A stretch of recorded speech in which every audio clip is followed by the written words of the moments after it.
Sam, you good, bud? What happened? Your mic was working just fine earlier. I know. Okay. Are Well, we it's all there? you. Nope.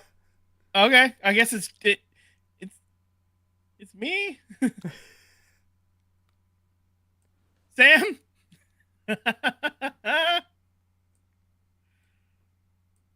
Nothing. All right, so he's gonna log off and then log back in, I guess. So did you actually hit go or did you abort? Now we're going. We're live. We're going. We're live. We're Okay, doing it live, we're doing it live. as he said. Doing it live. All right. Sam, Oh, you back? can you hear me? I can hear you now. Okay. We're All right. back. Oh my We're god. here. All right. Something happened to my USB. Take two. Take two. So here we Right on. go. All right, just rewind that. It never happened. That's right. So welcome back to the SVT podcast. We're still not over technical difficulties. That's right. Memorial Day weirdness, I guess. Yeah. happened. Oh Yeah. my god. Well, that's what happens when I miss a week. And now we Mhm. got another co-host out. Yep. And you know what? He told you guys a story, but I know the real story. Okay. Yeah. Spill And the here's beans. the real story. And Frijoles everywhere. Let's go. you know what? You know why Tyler's out sick? Why? Well, you know what he was doing on Monday with his day off? What? He was golfing. Mhm. And you know why he's out today on Tuesday's show? Because he had a shitty round of golf. Oh, you've been called out. Oh, I'm just snap. kidding. I don't know that. No, no. I'm spreading rumors. No, I hope you feel better, buddy. So we'll get him back next week. So we'll have a full strength show next week. But we got a full show, Vince. We've had a very exciting week of NBA playoffs. Why don't we start there? Just start with the NBA because there's a lot to get through right there. Right. So, for the Western Conference, Mavericks are up 3-0 on Minnesota. It's like Minnesota built their entire team to beat Denver, and then they did that in the second round, and now they just like, okay, that's the season. I don't know. They're like they're basically done. Yeah. So yeah, I don't know what's going on there. They're playing tonight, I believe. If they haven't tipped off already, they will be shortly. And then in the Eastern Conference, that series finished yesterday. Boston Celtics 4-0 over the Pacers. Going to Pacer, man. Thinking Well, back to, I do think if the New York Knicks were healthy, they probably don't get past the Knicks. well, I mean, the Knicks, they didn't. Celtics didn't even get to play the Knicks though. Oh, I'm sorry. I was thinking of the Pacers. Oh, well, yeah. I mean, Halliburton's was out, and then they didn't have to play Jimmy Buckets at the end of that first round series, so that made it a little bit easier on them as well. And actually, Cleveland, somebody was hurt too there. Who was it? I don't. Anyway, so yeah, I get the Celtics did have a little bit of an easier time to get there because star players on the opposing team have been hurt. Yeah. But I mean, still, it's a 4-game sweep. Like, Yeah. I could excuse an injury if you pushed it to even 5 games or 6 games. You know, I could excuse an injury, but you got to get at least one game. You know, everybody else on the team, you should be able to steal one. You know, at some point, especially when you're hosting 2 of these games. Yeah. I don't know, man. No excuses for getting swept. I'm sorry. Yeah, I thought it would have been a gentleman's sweep at worst. I thought they would have got one. I think I know there's a lot more star power on the Dallas Mavericks, but I'm still shocked that it's a 3-0 lead. Yeah, I thought Ant would be good for one game, you know? Yeah. And they still might get one game. They might get it today. You know, we don't know for sure, but Luka has been collecting memes like Infinity Stones, man. It's just the the leaning over and grinning at the opponent like in each round, like that's been kind of going around on the internet right now. So If it is Dallas in the finals, Mhm. who do you take, the Celtics or the? Who do I take, or who am I rooting for? Either But- way, the answer is Boston. Yeah, yeah. Because it's going to be tough for me because I'm already cheering for Dallas for one sport, and I can't stomach cheering for the state of Texas for more than one thing at any time. Can't emotionally stand it. So just from a personal perspective, I cannot and will not cheer for Dallas because the only reason I'm doing that for hockey is because of Joe Pavelski. So right. if the Stars end up losing, then maybe I'll revisit that thought. But I can't do it. It makes me sick just thinking about cheering for a Texas-based team. So just one, that's all I'm doing right now is just one. And Joe Pavelski is more important. Hi, Julia. Yeah, it's just like So yeah, how about my you? assistant's walking around in the background. Yeah. I feel the same. I think everybody is a fan of Luka to a degree. You respect his game. Oh yeah. I mean, obviously he's a big dude, but on TV, right? He looks like he doesn't look like a guy that should be dominating the NBA and doing what he does. He looks like a normal bodied guy. He doesn't really look right. Doesn't look like that athletic body. Same as like Joker, right? He doesn't. He's a massive human being, but he doesn't just look like the most athletic. Right. It's more like farm strength. Right. Something. Yeah. But I mean, Luka is a interesting type of guy because he just kind of goes about the game his own pace, his own, not quite slow motion, but it's not like full speed. It just kind of going his own thing. And he's going full Fleetwood Mac, just going his own way. Right? Yeah, and with the pairing of shoot, why am I blanking on his name? They traded for him. Porzingis. No. Luka's God, Kyrie. Kyrie. Last year it didn't look very good, but now it looks like a great mix. They look like they really offset each other, and it's really interesting to hear the commentary coming out where, the post-game interviews and after the game interviews where Kyrie Irving is, he was saying, I was just checking in with Luka, like, hey man, if you need me to take over, I can. And, just knowing when I need to facilitate and pass the ball and knowing when, Luka needs to be ball dominant. It just seems like they got a really good team. Like they're really coming together at the right time. And Minnesota looks like they're kind of coming apart at the worst time. Yeah. It just looks like, Cat, Karl Anthony Towns just doesn't look the same as he did throughout the regular season. And I don't want to say Gobert's playing his worst. I think it's just better offense against good defense. Dallas is taking it to him, man. Like they're taking it to him. Fun seeing Gobert get eaten alive out there, though. There's like, well, nobody likes Gobert. That's Exactly. the thing. Like, does anybody in the league like Gobert? Like, I don't think any fan base. I guess Right. when he's on your team, you like him, but as soon as he's gone, exactly. nobody seems to like him. Which is, I don't know. Maybe it's the COVID thing. Maybe it's the. I mean, I'm sure that didn't help. But yeah, it more says what he like him as a person, I guess his personality, doing that kind of stuff, the fucking the touching mic and everything, and then him actually testing positive like the next day. I mean, yeah. So obviously that wasn't a good look back then, and it looks even worse now. I'm definitely with you though. Before the Warriors went on their run, I think. For me, the Celtics were a secondary team that I cheered for. It was the anti-Lakers. Yeah, thing. absolutely. Yeah. It was the anti-Lakers. I really like the logo. Green is my favorite color, so I'm partial to teams with green. So I'm going for the Lakers. See, you messed me up. I'm going for the Celtics. If the Celtics were playing any team but the Warriors in that finals, I would have been cheering for them. Right. But I think they're probably the most complete team still in the playoffs. So I think if it's Dallas, I would probably say 5 games. I don't see Minnesota coming back, so I think it's Boston all the way now. Yeah, I think so. We're shipping up to Boston.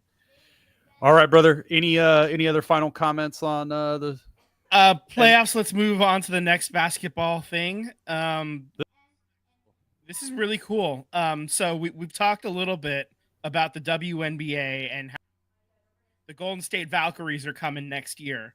Well, they just announced the WNBA is going to be starting the next team after the Golden State is going to be Toronto. So Toronto's getting their team, an expansion WNBA team. The photo that we have up is actually Scotiabank Arena, and there's a WNBA Canada game that happened there. So they're just kind of showing the teams playing there for an exhibition style game. But they're going to get the real stuff starting in a couple of years. So it's not going to be next year with Golden State. It's going to be the year after in 2026. So that's noteworthy, and we'll see how that goes. If they're following a similar timeline, they're going to start getting a lot of their executives and front office type people in place over the next year. And then right around the time the season starts next year, they'll probably announce what their actual name is going to be. One of the things that has, Hey Vince, yeah. let me ask this. So the Valkyrie, are they going to get the first overall pick next I year, don't know. or that Maybe. hasn't been discussed? I would hope so. They're an expansion team, so can't be worse than not having a record, right? So if that's the case, then they would get, their pick of the best rookie coming in, and that might be what's her name in UConn? Paige Beckers is the one that they're talking about right now. She's the leader going in right now. Right. So Absolutely. and Paige Beckers did say that she really liked the color scheme and everything. So for the Golden State Valkyries. So come on over. It'll be fun. Yeah, No, so it's great. It's great that the game is growing. Mhm. I watched there was NBA games, but there was like some in between takes with some former NBA ball players. They were talking about like, what is there, 14 teams right now? So there's 12, I believe. Golden State is going to be the 12, 13th. and then And they're then getting to 14. Toronto is going to get them to 14. Just the because they were talking about Caitlin Clark and how difficult it's been for her to get a win right on her Right. team. And one of the things that they were going over was, well, she's the number 1 overall pick. You're hearing about all this hype about her, so she's getting the best out of everybody. Everybody just wants to take it to her because she's the number 1 overall pick, and there's all this hype, right? Right. And we see that in other sports. We see that in, Oh yeah. every sport, men or women. The number 1 pick, you want to go after that pick. You're going to get picked on. Give them their welcome to the league moment. Exactly. The other thing is, and I think this is kind of true, is that because there's only 12 teams right now, look at the Las Vegas Aces for a pro team. They're loaded. There's a lot of me and Tyler talked a little bit about it last week. How with only 12 teams in the league, that's 12 players per team. right. We're talking about 144 total players. So every single one of these teams are stacked with extremely talented players. Absolutely. So it's going to be good that the league gets to that 14 and continues to grow. And I think it's I know a lot of people are not fans of WNBA. I'm not here saying that I watch the league day in and day out. Maybe that'll change a little more with the Valkyrie in our backyard. Yeah. But I think it's good from just a jobs perspective, man. Absolutely. You have a daughter and she has the opportunity to play in the WNBA and have life altering money. That's a good thing. Life altering career, 12 more jobs, broadcasting. So I Yeah. mean, anybody who wants to dump on it, it's just, there's a bigger picture. And there's plenty of people who enjoy it. It's getting out to more and more people. And I think the league is doing a better job of getting games on air and advertising its stars. I mean, look at the Las Vegas Aces, right? There's that weird investigation happening with them because the entire team got signed to an image deal or something going on. Everybody basically got $100K for right. the And I guess yeah. the teammates, the more star power teammates were saying, well, we're only going to do it if you pay everybody. And, so they kind of got unified. Hey, you know what? Anything to help your teammates get paid, I think is a good thing. So yeah, and honestly, the women's league especially, they're really good about sticking up for one another. Like, because it's a smaller fraternity, so to speak, or sorority, I guess. It's a lot more tight knit. They're really sticking up for one another, and they always have. Really, there's a history of whenever there's been something going on that hasn't been all that great, they're the first ones to stick up for each other, and it's a great role model, absolutely for everybody in general. In closing for this, they unify. Absolutely. In closing for this Toronto expansion team, they haven't released a name or logo or anything, right? It's just announced. So they just announced, hey, the next franchise is going to Toronto, and they're going to start playing in 2026. I'm wondering if the Valkyrie are going to get the number 1 overall pick. I wonder if that's what the WNBA is going to do, is like, as they introduce, keep, do one team a year, so that these teams can get a number 1 overall pick and start to build out their roster a little bit too. Yeah. I mean, I think I'd like to see the W get up to 16 teams, obviously with Toronto, that'll get them up to 14. I think if you choose the right market, 16 is very sustainable. And obviously in the last few years, the WNBA has grown exponentially. So this is, if you choose the right markets, that growth is going to continue, man. It's coming, and you have a lot of really talented players leading the way. Absolutely, whatever I'm trying to say. Absolutely, it's great that the game is growing. That's good news. Moving on to a little bit of some sad news.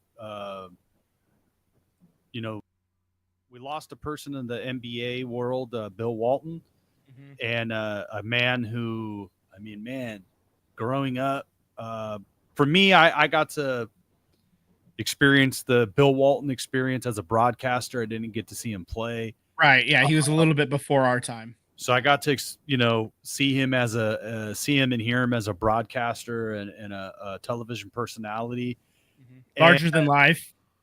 Just kind of, today, the local radio stations did a pretty good job on having some old interviews and having guests from, ESPN, Fox Sports, Pac-10, Pac-12, all of that stuff, and kind of sharing old interviews. So they busted out some of the old audio interviews and clips, and I was like so shocked that I remembered so many of them, like off the top of my head, to say, oh, you remember that Bill Walton quote or whatever, like I didn't remember, but then when you start to hear it again, you're like, oh my God, I remember that.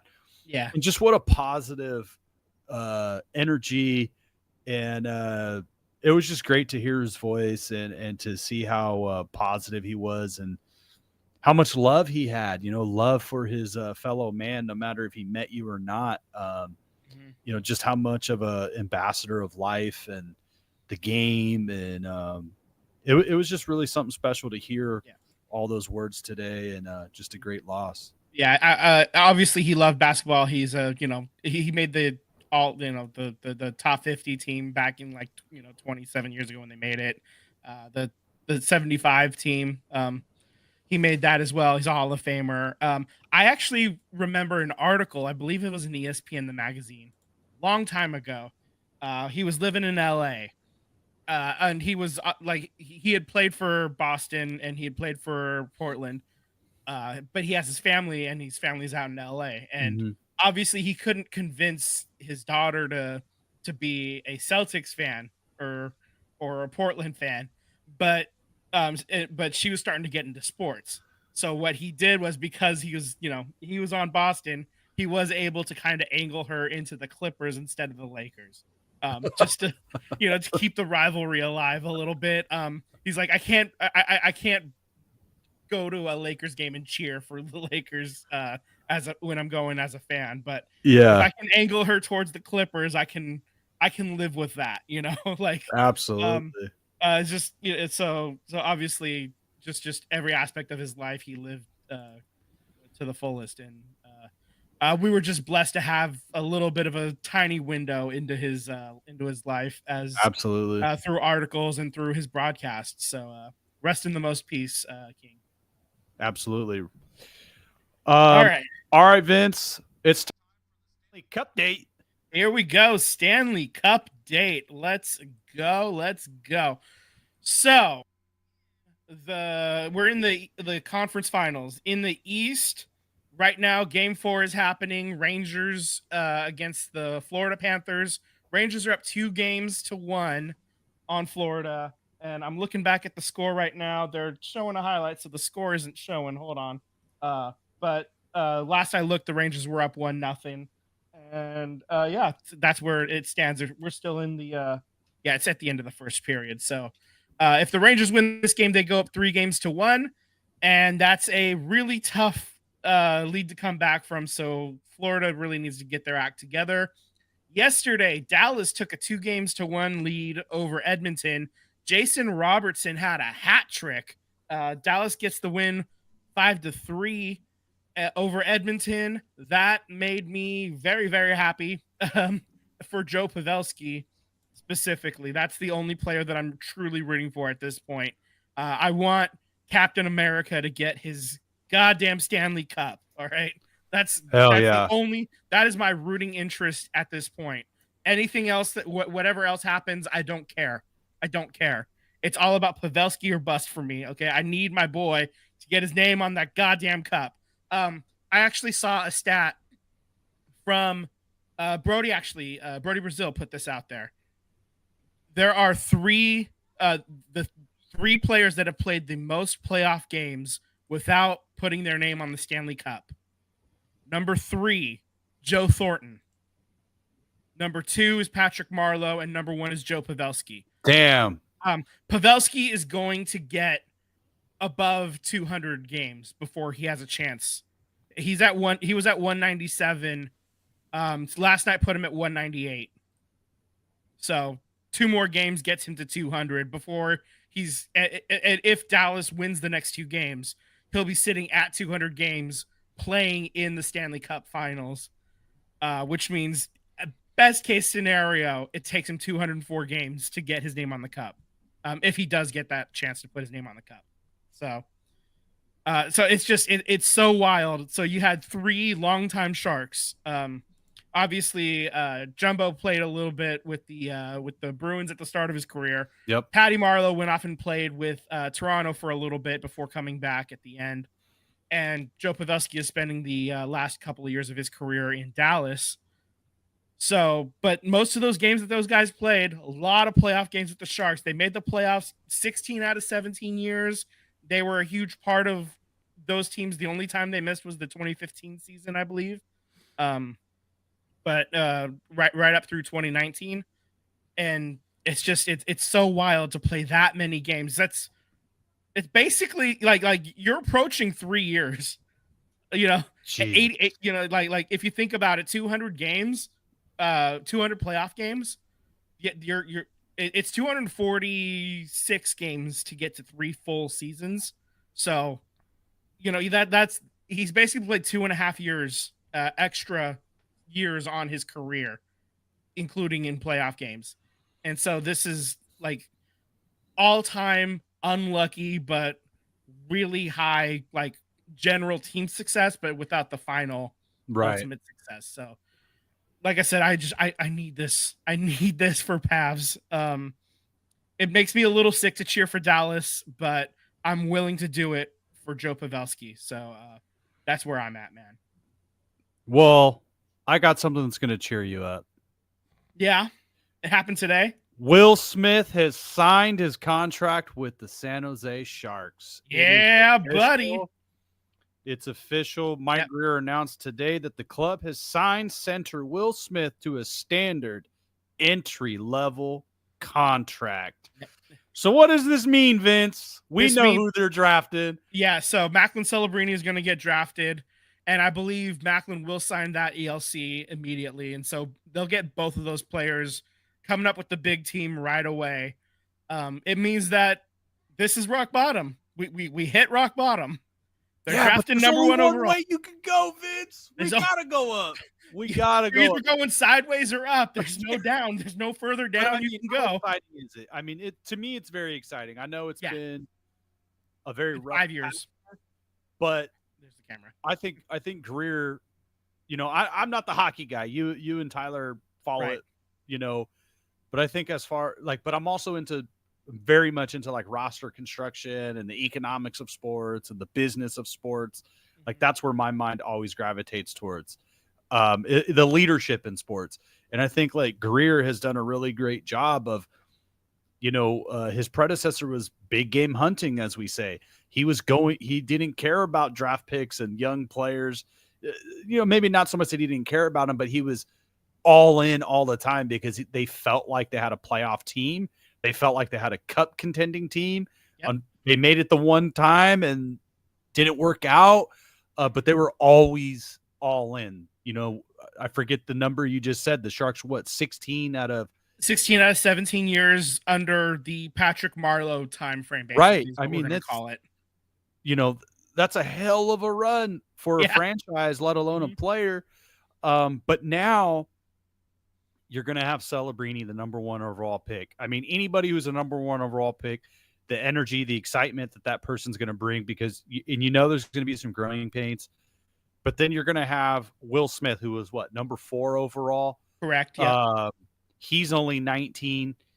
You have Eklund, who's been with the team this year, and he looked good. It's just the team around him didn't look very good. Mm-hmm. And then you also got Musty, and those 4 guys are like 4 top prospects that can really turn this franchise around. And that's just naming the big names. There's other guys who are going to be pieces on this roster that are really young that are coming as well. And we're not talking about the other first round draft pick that they have. Yeah. At number 14. Yeah. And they also just signed, I want to say, Celebrini's like high school teammate. They signed him just last week. I'll have to find the article. Yeah, you have to effort that. Yeah. But the point is a lot of youth movement here, and it's going to be great to see him either with the Barracuda or the big club. I mean, there's going to be young players at both teams, and you're going to see exciting hockey. It's going to be a lot of fun. For me, this is definitely the get on board moment. Over the weekend, absolutely. I got to see some friends who were like, "Oh, I only watch hockey every now and then." I go, well, now's your time to get on board, man, because it's rock bottom. There's going to be a ton of talent coming in right now. Now's the time to go all in, because we can only go up now. So that's right.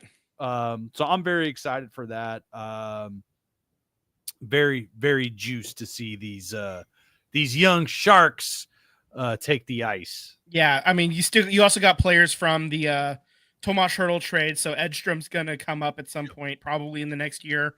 Mook, who came over from the Timo Meyer trade over to New Jersey, so you got him as well. Giant fucking human defenseman, gonna really wreck shop when he gets up. He got he had a cup of coffee this past year, so I expect there's going to be a lot of young talent, some growing pains early, but then maybe start figuring it out a little bit, and then you have a deeper lottery type pick. I think is probably what you're looking at next year.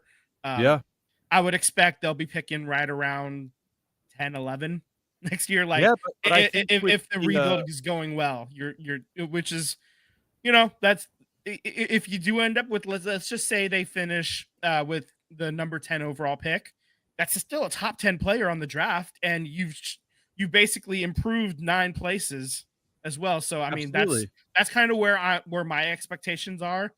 Um, basically, if everything goes incredibly well and everything goes right and perfect and the stars align, who knows? I'm not going to even say anything else after that. But like that, my expectation is that they're going to be at least not eliminated from any type of like Stanley Cup playoff contention until the last 3 or 4 weeks of the season. Like they're going to be at least in it toward the end, you know, at least, Absolutely. and they'll be a pain in the ass enough for the other teams. Like that's what I really want. Like if you're not making the playoffs, are you at least a pain in the ass to people that are? And that's Yeah, kind of what I'm expecting from this team. With the growing pains, you learn to lose together, and then you learn to win together. We saw that with the Warriors, you know, when absolutely. Lacob took over the team. It took a couple of years for everything to get lined up. There was a couple of seasons losing in the playoffs, but then that third year in 2015, it all just kind of came together when you got Steve Kerr in place, and then uh, Steph Curry was unlocked. So I mean, that's kind of what you're hoping for with the Sharks. Is you're hoping that Celebrini is like, you know, the Steph Curry type, you know, where you draft and it changes the trajectory of a franchise. In hockey terms, there's been a lot of players that he's been compared to. I think the most adept one is in Chicago, the longtime captain Jonathan Taves. That's kind of where we're looking. If he can have a Jonathan Taves like career, I love that. Okay, Yeah, and that's you pair it amazing. up with That's a yeah. You the pair Will it up. Smiths and the Ucklands having their Mhm. respective comparisons, Right. and you got them all. You got four Yeah. or five guys on the same team. All of a Like sudden, you're looking at that 2010 Chicago team. exactly. You know, they also won it in 2013 and 2015. So And like, hockey's a weird sport, man. How many years like a team will just come out of nowhere and be really, really good and then win it, and then for whatever reason, you know, they make the playoffs, but they're not that championship team. So you got to strike while the iron is hot, and with a yeah. young team, Mhm. you know, you're going to have more opportunity than not. And you know, Greer has had to clear house, rebuild, and we're seeing where that's going. It'll be great to see, give him the opportunity for the next 5 years to see if he can add a free agent or continue to draft, because he had so much to fix. You know, he had so much to work on, because the Sharks were always all in. They didn't have the cap. They didn't have youth in the system. So it's really exciting to see where they're going now. And it's kind of crazy to think that a general manager is doing a good job when the team is stripped down to the studs. But I think with you know, the Sharks ownership group, and I know there's some people who don't like the ownership group, but they've always been committed to winning, and they've always allowed their leadership and the hockey people to build a team and go after. And I think that's, as a fan, that's all I can really ask for, because we know what other owners in the Bay Area don't do. Yeah, exactly. I don't Um, agree with every single thing that Joe Lacob says about basketball or outside of basketball, but he's committed to winning, and that's all I care about. I don't look yeah, at these owners as far as leadership or human lessons in life. Just right. win Yeah, freaking game. yeah. I wasn't using Eddie DeBartolo as my moral compass when I was growing up. You know, Exactly. I was using him to cheer for my football team to win some goddamn Super Bowls. You know, um, Absolutely. so and Hasso Plattner is kind of in that line. He doesn't speak much. He doesn't even really live in the area. I don't think he like lives in Europe, but he definitely is willing to spend the money a little bit. I wish he was a little bit more visible, just in general, just like to answer to the media a little bit more and stuff like that. But as long as he keeps like he's willing to spend the money to make the team good, and he understood the salary cap hell that they put themselves in to try to keep that window open as long as they did, and it just kind of all fell apart. So he's been patient with this rebuild, but I think he's getting a little antsy. And so now it's time to start making good on some stuff. Absolutely. And there we go. Okay. Absolutely. All right, Vince. To the pitch. All right. So let's talk about the Earthquake. They played they hosted Austin FC. They get the draw on Yay. Saturday. One goal apiece. Jeremy Abobasi scored in the 10th minute. They surrendered a goal near the end of the first half. Honestly, though, the Quakes played. I actually caught probably. I caught the first half of the game, and the Quakes really outplayed Austin by the end of it. If you look at expected goals, they should have had about 3.5 goals versus Austin only should have had about half a goal. So like they really just they had possession, they were getting shots out, and it just ended up not happening. They couldn't quite convert. Yeah, just looking at shots, it was 22 shots to 5 for San Jose. Shots on target was 5-1. The only shot on target for Austin was the one that went in. They created 18-5 chances. I mean, corners were 8-1. Like literally everything, like every statistic says the Earthquakes should have won that game, except they didn't. And that's it. They end up with the draw. And sometimes that's football, man. That's soccer. Shit happens. But when you're a team in 13th place now, they're up to 13th. They're out of the cellar. You kind of need to make sure you capitalize on every opportunity. And this was this is a draw that feels like a loss. I mean, there's no way around it, man. Like that's a game that you should have won and you didn't win it. You let one slip away. Exactly. There's not many more of these games where they're going to have an opportunity to win. So you got to make good on the chances when they come, and that was not it. So yeah, there's your from the Quakes Instagram itself. There's your picture. It's the Quakes won, Austin won in full time. That was on Saturday night. Earlier the week on Friday night in San Jose. Let's make that transition. Bay FC host Gotham FC. That's a great name. I love that name so much. They did end up losing that game 2-0. And this was another one. Bay FC was attacking early. They just couldn't quite convert on the chances that they got.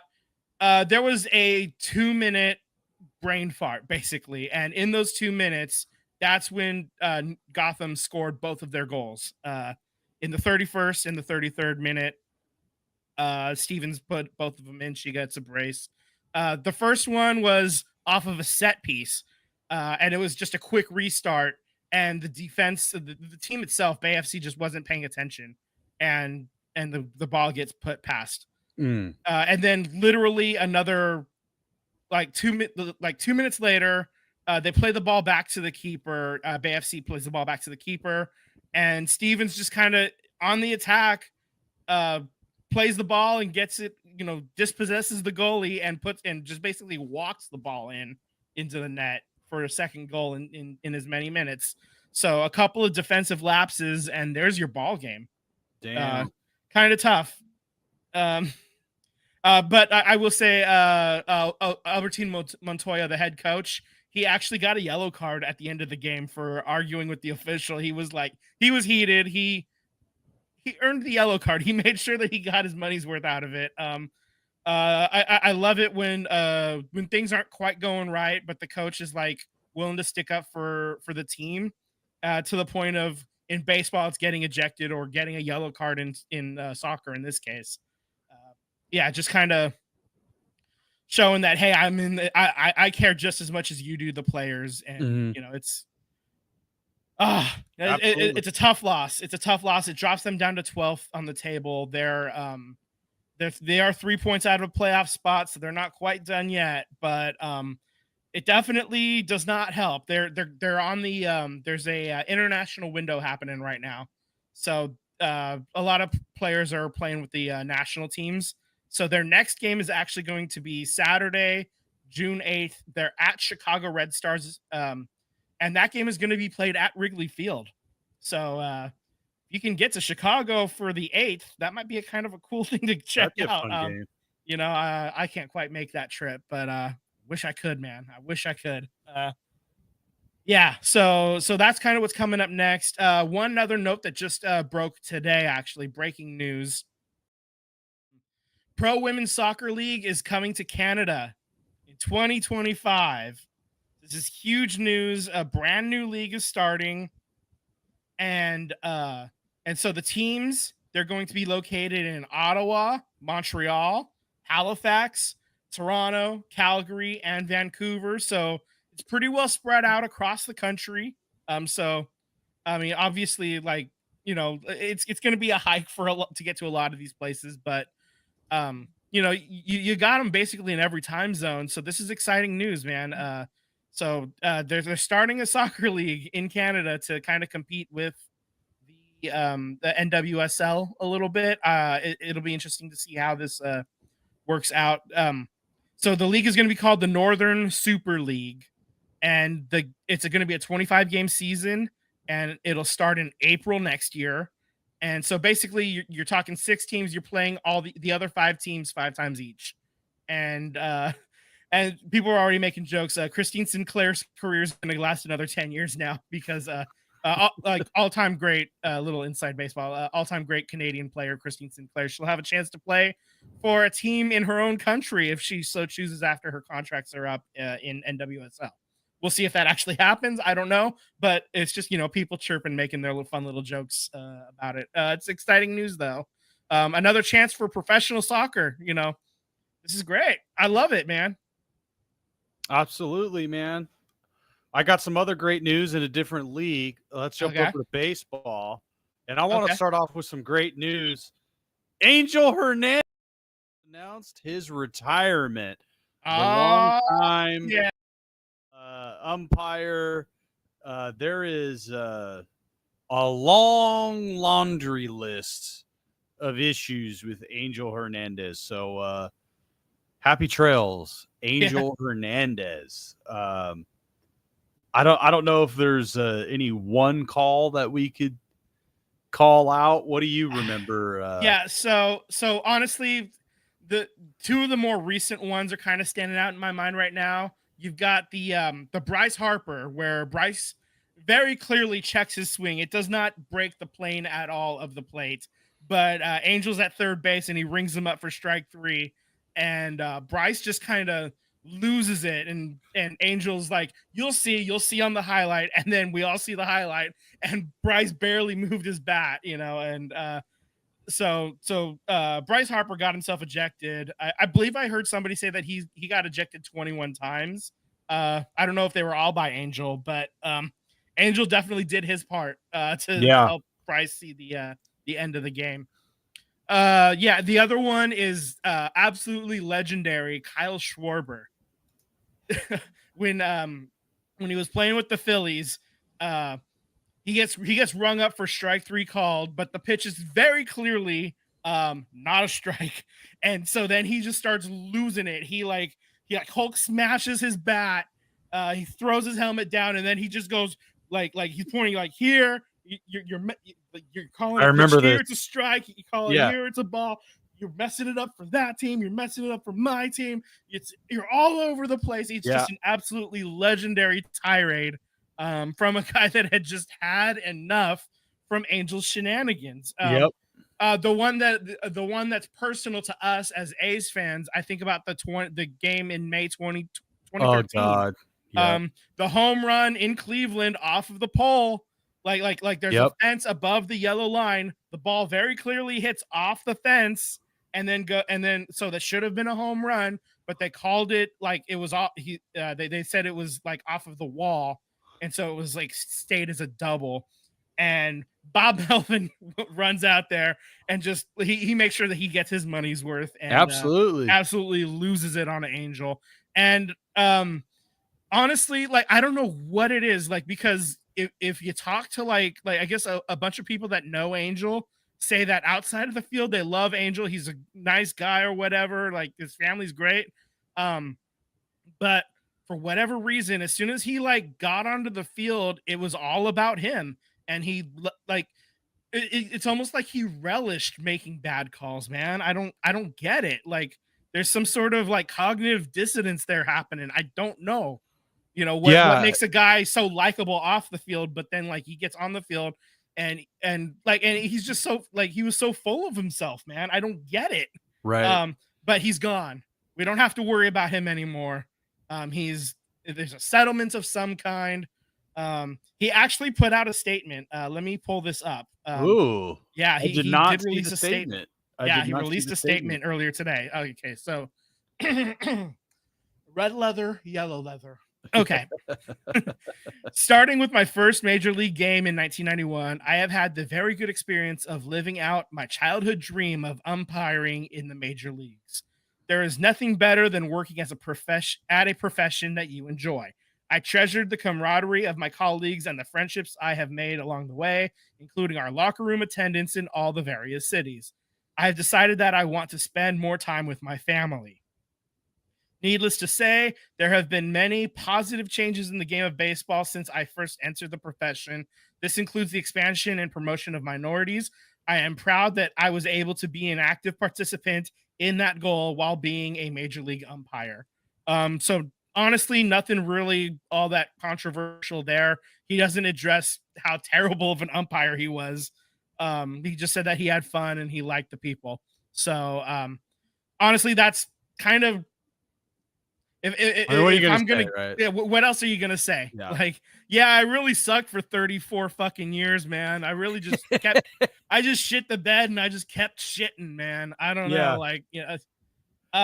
So, you know what? It kind of would have been fun if he could have announced that he was retiring at the end of the year, and we could have gotten a farewell tour, from Angel, like Mariano Rivera got like the chair made out of the bats he Yeah. shattered. Yeah. I'm wondering if like they could have grabbed like the helmets that were smashed after bad calls or something, Yeah. like build him a Absolutely. chair or something Yeah. like that. Yeah, it would have been fun. I mean, yeah, personal's personal, work is work, and it Right. just so happened that Angel Hernandez is, his job or one of his jobs or whatever was being a major league umpire, and for whatever reason, he just found himself in like controversial situations, and instead of taking the time to correct these issues or get the call right, it just seemed like he did make it about himself, and I think that's what fans get upset about and it's not just baseball, it's other leagues too. It's officiating as a whole. It seems like officials want to interject themselves into the situation where we're here to see players, not umpires, not refs, Yeah. we want to see plays. So happy trails, Angel Hernandez. Here is your Fuck John Fisher Fest reminder. This is happening on Friday, June 7th. So that's right. We're a weekend. So we're not too far away. We got tickets, so we intend on attending the game and cheering our little hearts out and screaming at John Fisher. So I hope to see some other folks there too. 2026 World Baseball Classic. The host sites have been announced. All right. Quarterfinals. Go ahead, yeah. Vince. Yeah. All right, so let's start with the quarterfinals. They're going to be in 4 different host cities. So you're looking at San Juan, Puerto Rico, Tokyo, Japan, Houston, Texas, and Miami, Florida. And so then we whittle it down to the semifinals. They're going to be in Miami and Houston, and then Miami is going to host the finals. And all of this is going to be happening in 2026 during spring training. So so you're looking at March, basically. This is when all these games are going to be happening, is March 2026. Specific dates have not been announced yet, but I imagine if you're close enough to those cities, any of those cities, it might be fun to check out. I will say that the last World Baseball Classic that just happened a couple years ago, Great. yeah, it jumped up a notch, didn't it, man? Like the players really cared, and it just made it so Well, I think much the fun. American players cared. The American It players came across cared. as the Americans cared. everybody else has been Karen. We're just Yeah. last. Yeah.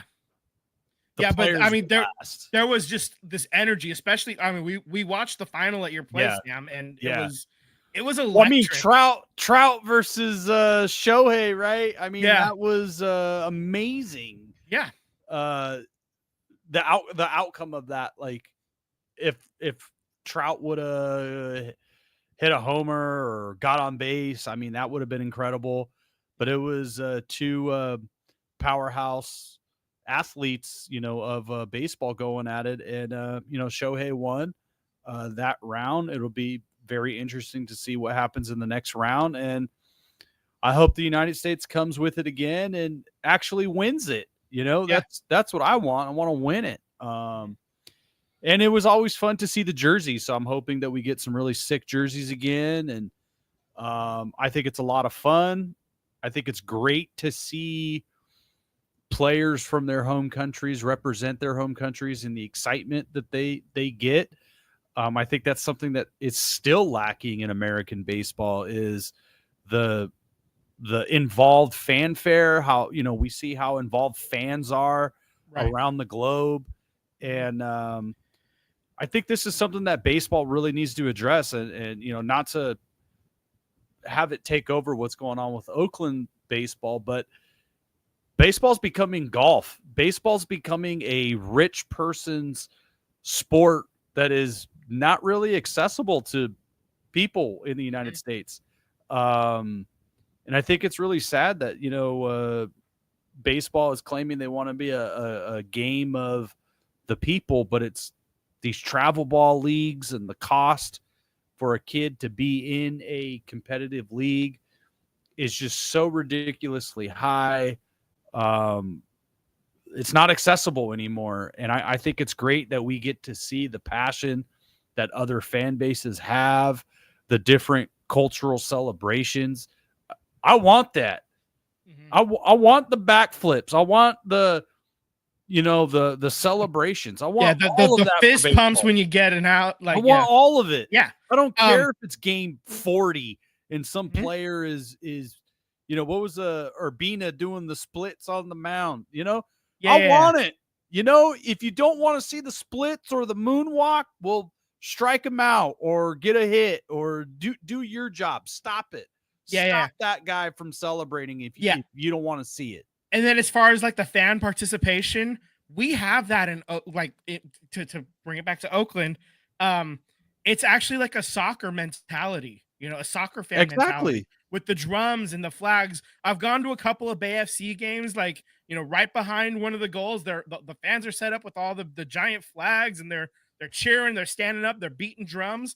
That's kind of what we had, or what we're losing in Oakland is a soccer fan mentality. Hell, the Stephen Vogt cheer, what is a rip off of a U.S. soccer cheer, So I believe that we can win. I believe in Stephen Vogt. Like that's that's the mentality that I think it makes baseball a lot more fun when the fans are engaged like that. And if the players are having fun like that, it makes the fans want to have more fun like that too. And you hit the nail on the head. And obviously, we're about to lose that in Oakland, but there's, this World Baseball Classic is a chance for that kind of mentality to show up again. And we see that in the Latin American countries. We see that in Japan and Korea, where they have like, significant baseball leagues.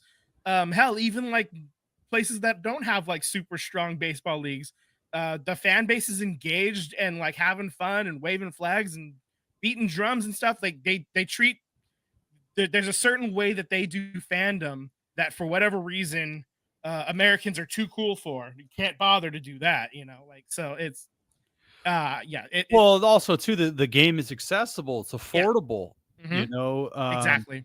I mean, there's some teams in Japanese baseball that are, it's kind of hard to get a ticket because they're so popular and there's, limited seating. So if you're traveling there to get a ticket to, a popular team, you got to spend a shiny coin in the aftermarket stuff. But I mean, they treat their fans with respect. They still treat their fans as a person who's paying the fees, the bills, because they are. Where American baseball, MLB, treats its people like crap. And I've made this point many times, is they don't care if you're in the stadium or not. I mean, baseball attendance as a whole is down. Look at the league. I mean, look at the Giants. There's like hardly anybody at those games. And they started the year off kind of crappy, but they've been winning. They're having some good games, but nobody's interested. Yeah. I mean, look across the league. Baltimore has like a great young team, and they're struggling to sell out. They got new ownership, struggling to sell out. Why is that? I think people are starting to get to a point where enough is enough. They're tired of hearing about teams asking for a handout, a billionaire asking for a handout. They're tired of, the rules, the umpires getting the calls wrong, the amount it costs to, we base everything on 4 tickets, right? A family of 4, parents and 2 kids, right? It's hundreds of dollars to go to a ball game. Hundreds. Yep. I mean, we used to go to a game when we were junior high and high school. I've been working on the garage, and I'm going through my personal items, and I found my box with an envelope of all of the A's games that I went to in high school. And there's hundreds of tickets in there that I went through during the summers of high school or after school or whatever. And these tickets were every Wednesday, $2 ticket, $1 hot dog, man. Yeah, I was there. It was a $1 BART ride, and yeah, it's just no longer affordable. And I'm one of those people. I go and look at other teams' ticket prices, because before the A's announced that they were moving, I went to Boston, I went to New York, I went to Chicago, I went to Seattle. I would travel where I could afford, and watch the A's play on the road. So I know how much tickets are for opposing teams, and the league is gouging people. It's just too expensive to take a family of 4 or even by yourself. You got to go buy a $40, $50 ticket, and then a $20 beer, a $10 hot dog. It's $100 just to like have a basic time at the ball game. Yeah. It's way too expensive, man. You got to make it more affordable. It's, this will probably get Tim going. It's probably why people ain't going to the movie theaters as often anymore. It's too expensive. Like, it's just too expensive to go to these things. Yeah. And when you have 81 home games and 81 road games, like, the price needs to come down like 30, 40%. Like, it's just ridiculous how expensive these baseball games are. Football, I understand. There's only 8, 9 home games, so it's more of an event. Basketball, same thing. You're kind of in the middle of baseball and football, but there's less events. So it doesn't really add up for me with baseball and how much they charge. But I am excited for the World Baseball Classic. At least I get to cheer for countrymen and not a team that doesn't give a shit about me anymore, like John Fisher. Yeah, that was what I loved about the Savannah Bananas game I went to a couple weeks ago. Was it was nice to just cheer for baseball and not have to worry about the shit making me angry. MLB, how many innings have you watched this season? MLB? Yeah, just MLB as a whole. How many innings? 2 combined. Yeah. Like, I think I maybe watched like I see an out here or an out there. Yeah, and same. Yeah. It gets, dude, I'll see like a game of the week type matchup. I'm like, oh, those are 2 good teams that I might want to check out. And I put it on, and then my blood boils and I turn it off. And you know what? You know what this is teaching me? It is teaching me that I can live life without baseball, because I went and filled my life with other hobbies. Like, I know we just got done talking about the Sharks, but I'm full bore on the Sharks, dude. Like, I'm more interested in them. I'm more interested in a team Okay, they haven't won a Stanley Cup, but at least they try. At least they go all in. At least they got there. At least they consistently make the playoffs and try. Yeah. The Yeah, A's don't. Even though all the years they made the playoffs, were they really? We were there. Were they really all in? never. You know, The we one year can they say tried, they were made the all wrong in, but decision. yeah, You know, exactly. They were in all. 2014, they were like And as they soon actually as it happened, yeah. every Oakland A fan said, "You just sold the heart. You Mhm. got rid of the heart. Yeah. Yeah. There's no point. Cancel Yeah. the season. You got rid of the heart." Everybody knew it when we traded Cespedes. Mhm. And that wasn't John Lester's fault. John Lester actually was phenomenal Yeah. for the A's, except the playoff start. Well, and even in that game, he left. Recovered.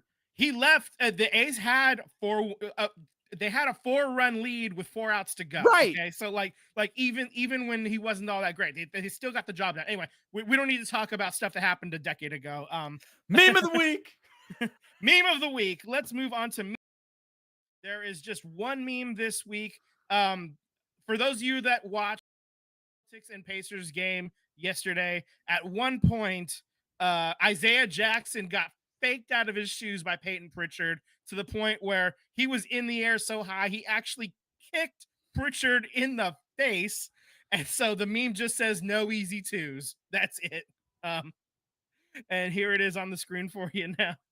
Oh. So good. Just no easy twos. Obviously the Celtics went on to win the game. Pritchard's fine. It was just a funny moment when I saw that live, and then I saw the meme happen. There we go. What's funny is it looks like he jumped hella high or he's hella short or like a combination It's of a both. little bit of him squatting to get around the like the fake out so bad, and then he got Pritchard got Jackson super high up on his up there, man. Oh my God. Yeah.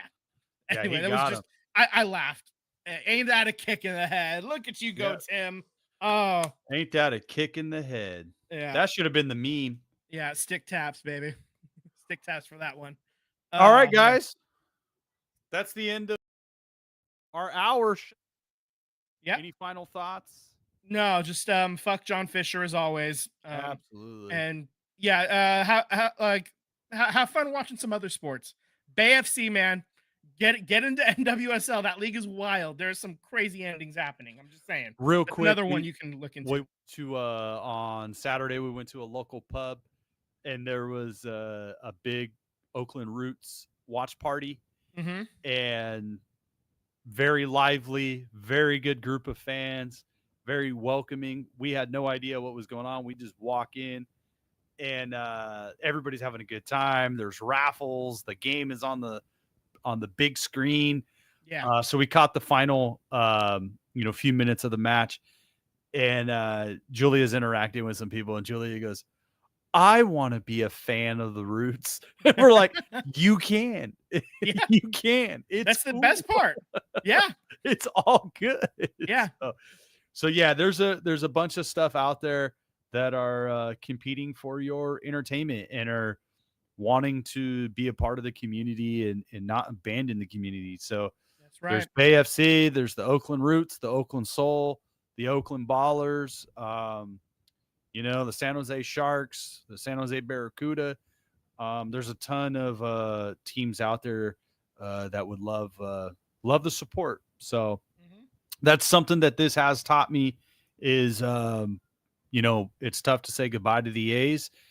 I'm not following them wherever they go. But it has taught me that there's other things in the community that deserve my attention. And ultimately, I feel better about giving my money to because the MLB doesn't care about me. So why should I care about them? Amen. Amen. All right, guys. It's been a great show. Thank you so much. For those of you out there listening to us live or on YouTube, thank you so much to listening and watching the SVT Sports Podcast. Subscribe to us on YouTube and hit the notification bell so you get the alerts when we go live. Follow us on Instagram and Threads at SVT Sports Pod. Slide into our DMs. Share that meme of the week with us so we could feature you on the show. And we would just love to interact with you. So see us in the comments, guys. See ya later.